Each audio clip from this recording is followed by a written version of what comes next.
గుండె జబ్బులు రాకుండా ఉండాలంటే ఏం తినాలో తెలుసా? ప్రస్తుత రోజుల్లో గుండె జబ్బులు భయపెట్టేస్తున్నాయి. 70 ఏళ్ళు దాటిన వాళ్లకు వచ్చే హార్ట్ అటాక్ ఇప్పుడు 25 ఏళ్ళకే వచ్చేస్తున్నాయి. దీనికి కారణాలు లేకపోలేదు. మనం తీసుకున్న ఆహారమే మనకు ముప్పు తెస్తుంది. కానీ ఎవ్వరూ పట్టించుకోవటం లేదు.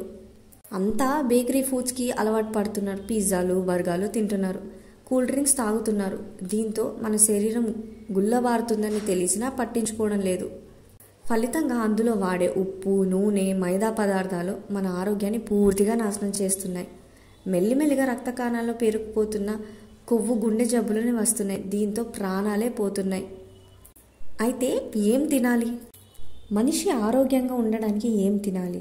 మన ప్రకృతి వైద్య వాదనలో సహజంగా లభించే వాటిని ఎక్కువగా తీసుకుంటే మన గుండె జబ్బులు వచ్చే ప్రమాదం ఉండదు. వీటికి మనం రోజువారీ ఆహారంలో చేర్చుకోవడం మంచిది. మొలకెత్తిన విత్తనాలలో ప్రోటీన్స్ ఎక్కువగా ఉంటాయి. ఉదయం అల్పాహారంగా వాటిని తీసుకుంటే ఇబ్బందులే ఉండవు. శనగలు, పెసర్లు, బొబ్బర్లు, ఉలవలు ఏవైనా 2 రకాలు తీసుకొని వాటిని మొలకెత్తేలాగా చేసుకొని వాటిని తినడం వల్ల మనకు గుండె జబ్బులు ముప్పే రాదు. మధ్యాహ్న సమయంలో ఏం తినాలి? మధ్యాహ్న సమయంలో 2 పుల్కాలు తింటే సరి. కానీ ఇందులో కూర ఎక్కువగా తింటే మంచిది.